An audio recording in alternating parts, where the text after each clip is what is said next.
I want to address the math myth. M-A-T-H, M-Y-T-H. Everybody that I know who does not like to do their books, does not like bookkeeping, does not look at their bank statement or check their credit cards or account for their cash, always says, I'm not good at math. Money's not my thing, math's not my thing, bookkeeping's not my thing. Guess what? We are naturally counters. We are naturally people that will look at things and see what's left. Go back to when you were a child, and this is where the math myth begins. You're a child and you're doing adding and subtracting. That's all you need to know how to do. You don't need to be able to do algebra or calculus or geometry, any of those things that might be a little intimidating. All you need to be able to do is add and subtract. All of you can do it. You may not like it, but you know what? You need to kind of embrace adding and subtracting, because that is the basis for this math myth. Oh, I'm not good at it. Yeah, you are.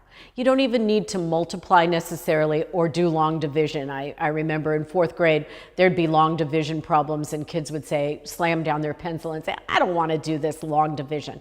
Well, luckily, as you grow older, there are people you can rely on to do investing for you if you're lucky enough to be an investor. I never was before, so I'm kind of new at even having any money in a 401k. But you can add and subtract, and most of you can multiply. And you can count on your fingers. These were the first calculators right here. And it's easy to do. So what we're saying about the math myth is that unless you were an A student in college with math, you can't handle your own books. Well, that's just not the case. The case is that each one of us can take our books daily, add and subtract what we've spent, and come up with our bottom line. I'm not even talking about a more complicated system of budgeting and trying to figure out, well, X over Z, and I'm doing this, and I have, 12 months in the year, and I get this bonus in the half year, and I want to be able to save. And we're not talking about doing that yet. That sounds more complicated, I'm sure, to people who say, I don't want to get involved in that. I'm talking about the daily ritual of adding and subtracting and doing the things that you need to do to become conscious of the money you're spending. So let's take a simple thing to do. And nobody right now in the computer world has a hand check register. You probably haven't seen one before. I'm going to have a little tutorial where I'll show you what a hand check register looks like. It's where you record everything that you do in the course of that day. So let's say you have $500 in your checking account and you wrote $400 out of your account to a credit card and an auto payment. So you have $500. You know for sure that you have $500 in your account. And you sent out 2 checks that total $400. That leaves you with $100, correct? Yes. 400 from 500 is 100. But what if you didn't write it down? What if you don't know that? What if you don't remember that? 2 days later, you go to the ATM and you go, oh, there's $500 there. I'm going to take out 200 because I need cash this weekend. Uh-oh. You had 500 and you wrote out 2 checks that totaled 400, which left $100 in your account. You're going to bounce a check because you just took 200 out when you only had 100. So now you're 100 in the hole. Let's do that math again. 500 minus 400 equals 100. 100 to the plus. Minus $200 worth of cash you took out because you forgot about the 2 checks you sent. And now you have minus $100. That's called your book balance. Never, ever, ever, ever confuse your book balance with what the bank says. The bank only knows what's gone through the account. It does not know you have 2 checks floating out there, but you should. You should know that you have 2 checks floating out there that are going to clear your account. So let's do it again.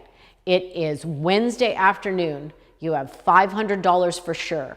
You send the last 2 checks of the month and you're not going to be paid for 10 days. So you have $500, you sent your last 2 checks, your credit card payment and your auto payment. You're feeling really pretty damn good about yourself. You have $100 left and you say, oh, I've got $100 for 10 days. 2 days later, you're going out with your friends and they want to spend some money. You go, oh, I need $200. So you almost borrow against yourself. Well, on Monday, if you're going to make a deposit to counterbalance that negative amount, that's okay. But if you really aren't going to get paid for 10 days and you really have 2 checks out there and you really only had $100 left and you pulled 2 and crossed your fingers, that's where this country and people all over, wonderful, good people, are making mistakes all over the place. And so then Monday morning, they don't have any money left. They took out the extra cash and additional cash, and now these checks are going to go through, and now everybody's anxious, everybody's worried, everybody's upset. Remember when I talked about your relationship with money from when you were a child? This is what I'm talking about. Now you've put yourself in a position of being anxious, upset, and even angry with yourself.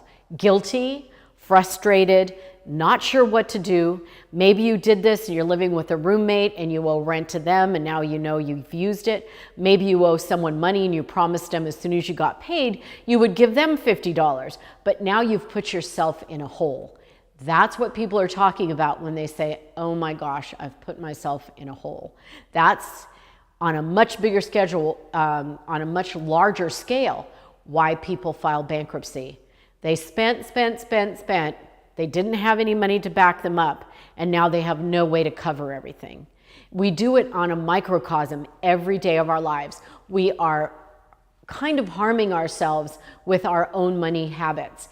You can't spend what you don't have, and you can only borrow against it if you have a way to replenish it so regularly. Most people don't. Most people live paycheck to paycheck, and they know exactly what money they're getting in on exactly what day. And if you go into your account and take money out, you don't have savings that you can push over to cover what you did, you're in trouble. That's where people get into trouble. People steal, people lie, people argue, people are hurt, people get depressed. They hide in their beds, they won't come out. They go from spending $200 in a weekend to almost being crippled to go out of the house because now they don't know what to do. Oh my gosh, I need to buy a birthday present for my nephew. I can't buy groceries. I don't even have this, and look what I did. We want to get away from that kind of emotional spending. We want to get away from that and conquer that math myth that you can't do this unless you've got some degree in accounting or math. You can actually do your math every day. I would like to propose to all of you that you do what I do. Check your money every day. Take 15 minutes of your day and do your math. You do your math every day. You get online and you look at what your bank's doing. You look at if anybody charged you interest or a bank charge, because you know some of us, me included, and you'll hear that part of my story later, if I got a $30 bank fee, that put me in trouble when I was trying to raise my 3 children alone. So you don't want a bank fee. You don't want to make a mistake like that. The bank will charge you $35, they'll charge you $60, and they won't care about your situation. You know who they reverse bank charges for? The very wealthy. Why do they do that? Because the very wealthy, they make interest off their money.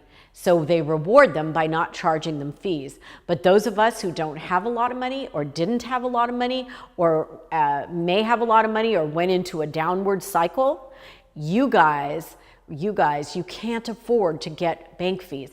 What if you got 3 bounce checks in a month? That could be $120 or more. My advice? Stop taking cash out of your account unless you are going to account for every dime that's in your checking account. So we're going to look at the hand check register, or get you on some sort of software or in some Excel spreadsheet where you can put in every day before you go to sleep or in the morning when you wake up. You can do the simple math. How much money is in my account really. What is my book balance? What is my checkbook balance as opposed to what is my bank balance? The bank only knows what's gone through there. They can't read your mind and know what's floating around. It's up to you to determine that, and I want to make sure that you can. So we're going to look at the hand check register. We're going to look at maybe a simple spreadsheet situation. We're going to get you to start accounting for your cash. So if you go and get $40 out of your account, because that's all there is for you to spend, we're going to account for that on the back of that slip, and we're going to know where that money went. $17 to dinner, $10 for ice cream. That's already 27 of the $40. $3 for parking, $10, maybe I still have that 10 in my pocket. That's busting the math myth. You can do this, you can figure it out, and I'm going to give you the tools to do so. So if you're saying at the end of the month, I don't have any money that's called discretionary funds. I don't have any discretionary funds anywhere to be able to have fun. I want to have some fun. And if at the end of my pay period I only have 20 bucks, I want to have at least 80 bucks. I'm going to show you how to get 80 bucks. And it's just from recording what you're doing so you know. You will know, and you will have more money, and you might even be able to put some money away. That's how important it is to bust the math myth and to come around to really calculating and doing adding and subtracting with your money. I guarantee you, you'll sleep better at night, you'll feel better, you'll be happier, less anxious, no depression. We will understand what we're spending and when and why. We need to know those things. Going back to our emotional spending, why did we feel compelled to take that 200 out when we only had 100? And if you only had 100, you should probably only take 40 because you need 60 as a cushion. Why did we do that? Why did we spend that money? Now we have to find out why, and then we have to find out on what did we spend that money? Did we really need what we spent it on? Did we just want it, or did we need it? Because we're going to talk about later, what is the difference between I want something and I need something? And do you need it because you're feeling emotional about it, or do you need it to get through to the next day because it's really important, like batteries or a light bulb or milk and butter or something like that? Or is it just I need it because I'm feeling like I need it and I have some anxiousness or anger about it? Or do you just want it because, well, I've wanted it for 3 months, I may never get out of my situation. I want it so badly I'm going to risk other things to get it. And I want you to hear this. The interest on your credit card, your interest on your credit card and or a bounced check fee or a bank charge could make what you wanted cost twice as much as it would have if you had waited until you can get it. And I'm sorry to say this, but sometimes you just can't have what you want, and you have to figure out and prioritize what you want so that later you can actually get it without the anxiety and the depression and the guilt and the shame and the anger and all those things that go into spending money we don't have.